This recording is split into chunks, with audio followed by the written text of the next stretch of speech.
Hello mga padaba! Napapansin mo ba na nababawasan ng iyong watch hours sa iyong analytics? Tara, pag-usapan natin yan kasi hindi lang naman ikaw ang nakaka-experience. So by the way, I'm Nikki Azyor, Nikay Padaba. So sa mga baguhan pa lang dito sa aking YouTube, hello and thank you for subscribing my YouTube channel. So yun na nga bumalik tayo dun sa ating topic about dun sa watch hour. Kung napapansin nyo or nakikita nyo or napapagmasdan nyo na nababawasan ba talaga ang ating watch hours? Binabawasan ba talaga ng YouTube ang ating mga watch hours? So sa mga hindi pa monetize katulad ko at naghahabol na ma-reach ang watch hours na 10,000, ano ba talaga ang dahilan kung bakit nababawasan ang ating mga watch hours? So yun na nga napansin ko kasi, dati kasi yung aking watch hours is around 78 something na. 78 may point pa dun sa watch hours. Tapos, pagdating ng mga ilang araw, sabi ko bakit ganun? 34 na lang? Parang ganun. So, parang nag-alala ako, binabawasan ba talaga ni YouTube? So, sa aking pagkabalisa, so, nanood ako ng yung mga tutorial video about dito sa watch hour. And natuklasan ko, napagtanto ko na hindi naman pala talaga binabawasan ni YouTube. So, mali lang talaga yung perspective ko na nababawasan. So, kasi dito, kung meron kayong YouTube studio, makikita nyo doon yung watch hours, yung ating analytics. So, kung mapapansin nyo doon, nandun yung ating graph kung ilan na ba ang ating watch hours. So, mamomonitor mo once na may YouTube studio ka. So, nung nakita ko, bumababa. Tapos, yun nga, nanood ako ng mga tutorial video. At yun nga na-analyze ko, na nakalagay kasi doon is last 28 days. Which is, dapat 365 days yun. So, to recap, ang dapat na ating last view is 365 days. Kasi bakit? 365 days ang ating maturity para natin makuha yung kanilang requirements. So, sa iba, 1 month pa lang monetize na or nakukuha ng watch hours. Pero sa ating mga baguhan at hirap talaga na makakuha, so, kailangan nating pagtiyagaan at sakripisyuhan. So, yun na nga dun sa inyong analytics, sa watch hours nyo, ilagay nyo dun is i-click nyo ang 365 days para makita nyo yung total na watch hours na na-accumulate ng iyong YouTube channel. So, nagtaka ako noong una, bakit ganun dati? Nakita ko na nasa 70 something, tas baba na naman siyang 30. Tas yun, para akong naglaylo. Tapos hindi ko talaga sa akin personally talaga, hindi ko talaga siya na-analyze na ganun pala yun. Kasi hindi ko napansin or nabasa na may last 28 days, merong last 365 days, meron namang 720 days. So, doon mamomonitor nyo. So, yun ang kagandahan ng may YouTube Studio. So, doon, nung nakapanood nga ako sa mga tutorial video and sa Google nga din, yun pala din ang sanhi na kung bakit mababa yung aking watch hours. Kasi nga, ang ina-accumulate nyo lang is yung 28 days. How about the other days na na-accumulate mo? So, yun pala yung isang maling perspective din. And I'm so much thankful dun sa mga tutorial na natututunan ko. Kasi minsan kasi, 'di ba, kung sa sarili lang natin, hindi talaga natin mapapansin. And mawawalan na talaga tayo ng gana. Mawawalan na tayo talaga ng pag-asa pa ulit na mag-upload or mag-create ng bagong video. Kasi doon parang sabi mo, inisip mo, binabawasan siguro ni YouTube. Pero, this is a case-to-case scenario, okay? May mga aspect talaga na binabawasan ni YouTube talaga. Lalo na yung trafficking, na minsan gumagamit tayo ng strategy. Okay? Ito yung sinasabi natin. Minsan, naiinganyo tayo na yung other person, the third party itself, ay gagawa ng strategy parang boosting ba, ganun, para maboost ang ating account. But then, nata-track din ni YouTube yan. So, hindi siya organic. By the time na nakita mo yung watch hour mo is mataas, and then once na na ano, na-review na yan ni YouTube. So, bababa at bababa. Ang masakla pa is nagbayad ka pa, naggastos ka pa, and then back to original watch hours lang. So, ang pangalawa naman is kapag yung halimbawa, yung IP address na ginagamit mo is yun at yun pa rin ang nanonood ng iyong video. So, of course, magtataka din ng YouTube. So, alam na naman natin ngayon na napaka-modernized na ng mga technique on how to track the views, lalo na sa watch hour. Of course, monetization to monetization policies and agreements to.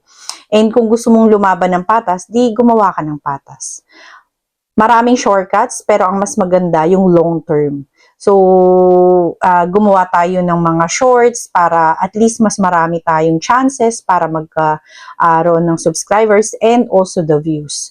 Pero ang mas sinasuggest ko is live streaming and long video. So, lalo na kung may playlist ka, maganda yung dagdag ng watch hours nyo once na naka-playlist ang inyong long video.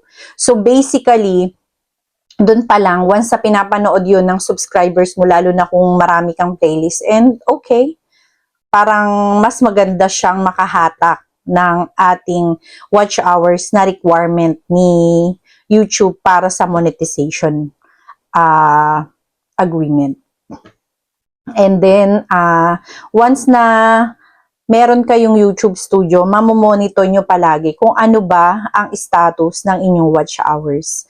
So, mas maigi tayo makapag-upload nun para alam mo kung ilan na ba ang natatrack or nadadagdag sa iyong watch hours. So, yun lang, kung ang inyong mga analytics is naka-last 28 days, magtaka ka talaga bababa. Kasi, yun nga, kaya nga sabi, di ba, last 28 days. So, i-try mo, i-setting mo, or check mo lang kung talagang naka-last 28 days siya is, i-check mo dun sa 365 days para alam mo kung ilan pa or malayo pa ba ang ating tatahakin. And then, ang ating analytics or metrics sa watch hours dito sa ating nakikitang sa ating YouTube studio is different din mag-a-appear dun sa monetized page.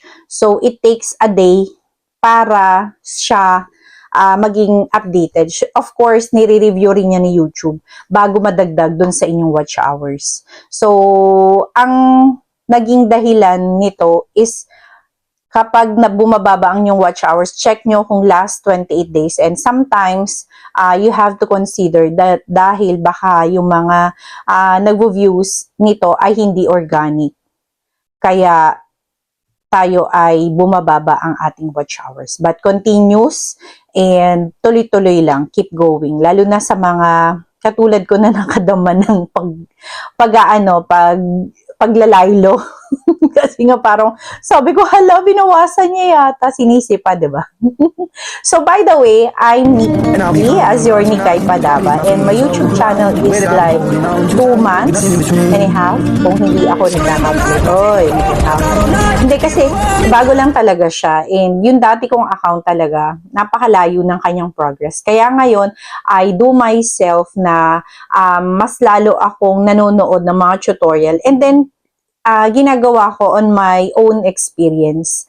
Yung parang guidelines lang yung mga napapanood ko and then nagre-research ako. And then ginagawa ko sa sarili ko para kapag ako ay nag-tutorial, ako ang naka-experience ng ganun. Di ba mas masarap yun? Kasi alam mo na yung na-experience mo na yun, na-experience din ng mga bago. So, kaya yun yung aim ko. Kaya ako bakit napili yung tutorial. And tutorial kasi is talagang parang nasa magandang niche siya. Perfect choices like traveling, like filming, like mga ganon. So, maganda rin siya. And, yun lang. Wag tayong mawala ng pag-asa. If you think na parang ang layo mo pa dun sa mga requirements, just keep on going. Mag-focus at maglagay ng mga something creative na strategy para mas maganda ang ating mga video. Mas maganda tayong mag-focus sa live streaming at saka sa long videos para mas lalo tayong makahatak ng mga watch hours para dito din, ito yung nagiging reason para tayo ma-monetize. So, kung sa shorts kasi talagang kailangan mo talaga mag-viral nun kasi 10 million ang hinihingi nun for 3 months. And dito kay YouTube sa long video and live streaming, kailangan nating makuha yung 4,000 watch hours. So by then, sama-sama tayo na ma-monetize, and basta mindset lang natin, kasi kapag positive yung ating pananaw, mas magiging madali ang ating pagkuha dun sa monetization ni YouTube. And once na monetize, syempre, earnings yun. Sino ba ang ayaw ng earnings? Diba? Kaya nga natin ginagawa to. Nag-e-edit tayo, nag-create tayo ng mga content, nagre-research tayo, nagbibigay tayo ng oras, effort, para kumita, hindi lang para maging wala lang, 'di ba? So, lahat ng ginagawa natin is to earn money. Yun yung aim natin. At syempre, makapagbigay din or makapag-share din ng mga information, especially doon sa mga bago. And I'm so much thankful kasi 200 plus na aking subscribers. Salamat sa mga nagsusuporta at tuloy-tuloy na nakikipag-engage sa akin. So, thank you so much. By the way, I'm Nikki and I'm a Filipina. I'm from Philippines. I'm currently working here in Hong Kong for almost 6 years. I'm doing a vlog also in social media like Facebook, Instagram, and TikTok. Pero nga, dun sa Facebook, monetize na po ako. Kaya sa mga susunod na tutorial naman is akin naman pong isi-share about kung paano ang ginawa kong strategy on how to monetize my Facebook account.